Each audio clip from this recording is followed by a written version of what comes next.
আজকে বাড়িতে মাছের ডিম দিয়ে তরকারি রান্না করা হবে, তো তারই এখানে প্রস্তুতি চলছে। আর আমি এখানে প্রথমে আলুগুলো কেটে নিচ্ছিলাম, যেহেতু আলু দিয়ে মাছের ডিম দিয়ে ঝোলটা করা হবে, তো সেই কারণেই আমি আলু কেটে নিয়েছিলাম, তার সাথে কিছু কলা কেটেছিলাম এবং একটা কাঁকরোল কেটেছি।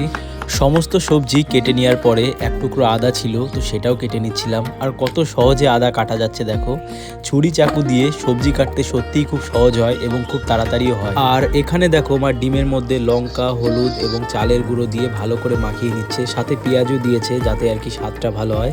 আচ্ছা, মাছের ডিম দিয়ে তরকারি তোমরা কারা কারা খেয়েছো অবশ্যই কমেন্টের মাধ্যমে জানিও তোমাদের এক্সপিরিয়েন্স।